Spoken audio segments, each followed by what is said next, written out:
quantum states.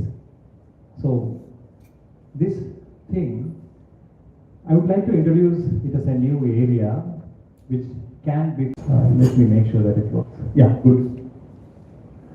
The basic idea is that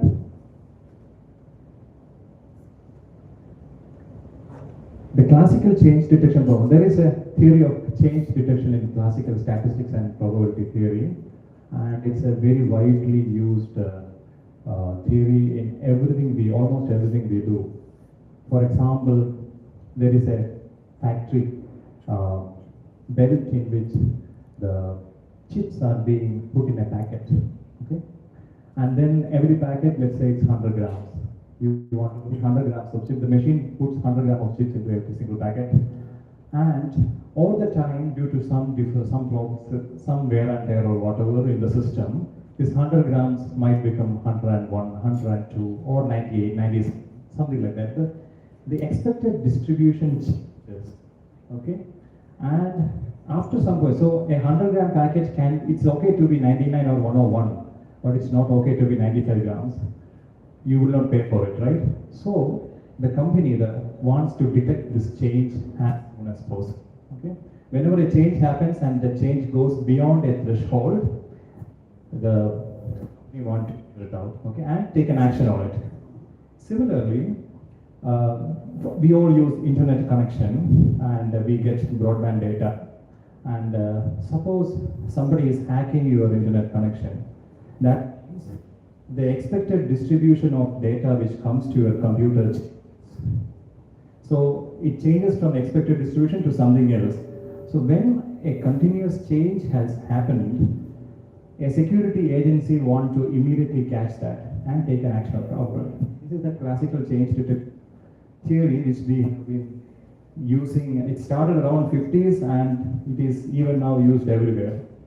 Now when quantum technologies are getting mature, we are making machines that works with principles of quantum mechanics. So you want to know in quantum mechanics, so in classical theory, whatever we do for classical probability distributions is changed to what are known as quantum states, okay? And that is why the change detection with quantum states is important for quantum information theory as well as quantum technologies. Fine. This work has been done when I was in the University of Arizona at the electrical engineering department over there, and it is supported by a National Science Foundation grant. And this is getting published in this information theory workshop. Just, I think 2 weeks ago, this workshop concluded in Sydney, Australia. And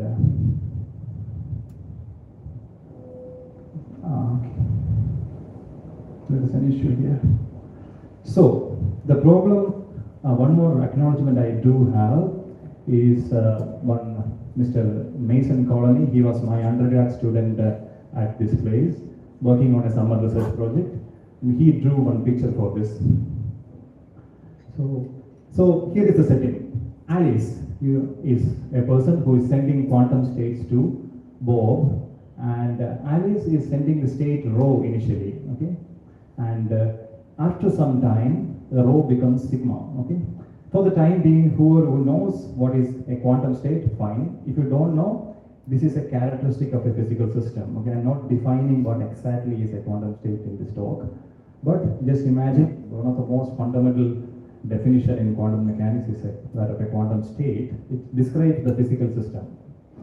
And just like, as I said earlier, she's supposed to send rho, but without Bob's knowledge, at some point she changes to sigma. Okay? The classical analog of this problem is that first you take your samples from a particular distribution P1, and then after some time you change to P2, but the receiver doesn't know when that change has happened. From the sample, the receiver has to figure out there has been a change. Okay? Now, the receiver has to do it as quickly as possible, then only you can take an action. And the quantum version of that problem, the most basic version is this one. And as I said earlier, The classical version is very well studied. It is being used even right now everywhere, almost everywhere.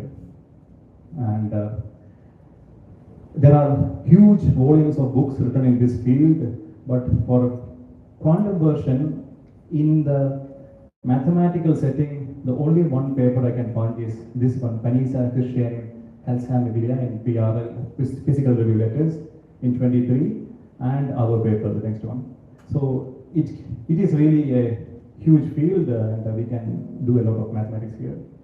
Okay, so we want to figure out when exactly the change happens and as soon as possible. Okay, and the time you take from the actual change, so the actual change happens at a step nu plus 1, but that means 1, 2, 3 up to nu, rho is being sent, and at nu plus 1 onwards, sigma is being sent. And Bob has to figure out what is nu. And so there is a classical theory associated with this. In this, there are a few notations we had to fix here. In the classical case first, so at step n, Bob receives an IID copy, a sample from an IID distribution, and you call that random variable xn at the step n, and it's from first distribution P1 and second from P2 from nu plus 1 onwards. So at each measurement, you get a sample, what I said, okay? So if you want to look at it, it's actually a random variable because the same thing being said second time, the sample changes, right? So it's a function. At each step, it's a function of on the line, let's say. So at each step, you are receiving random variables, samples from random variables, IID for the initial case, and so probability of a specific sequence. So when you know that the change happens at the stage nu, okay, let's say that the probability of a specific sequence of outcome is p nu, okay, by assuming that change happens at the stage nu, even though a priori you don't know what is nu, okay. So that problem, p nu is the probability of a specific sequence. Similarly, e nu, I will write as the expectation of some quantity, whatever be the quantity you want to study, in this case where nu is the change point. Detection strategy. So a change detection strategy means that you get samples and you do something to the sample and decide whether there was a change or not. Okay, that means you do some algorithm with the sample and you tell that there was a change or not. Okay, that is known as a detection strategy, and the outcome of the strategy is a time point. Suppose I detect at the stage n that there was a change, then that is my output of the strategy. I think I have to stay closer. Now, how to analyze the situation? One important quantity is what is the alarm time, false alarm time. So you can make a mistake, right? So that's called false alarm. When there was no change, but you still say there was a change. And that can be characterized by the expectation alarm time when there was no change. So E infinity, P infinity like this means that there was no change. Nu is equal to infinity, that means no change. And there is a probability associated with that. Expectation of this alarm time, which is T, under this probability is called E infinity of Ts, or false alarm, mean time to false alarm. Okay, expected value of your stopping time at in the case where there was no change. And we must keep the false alarm or this quantity large enough so that this quantity large enough, expected time of the alarm in the case of no change should be large enough so that you don't make a lot of false alarms. All right, and then the candidate for us to study today is something called worst case latency. That means what is the latency means the time which you take to make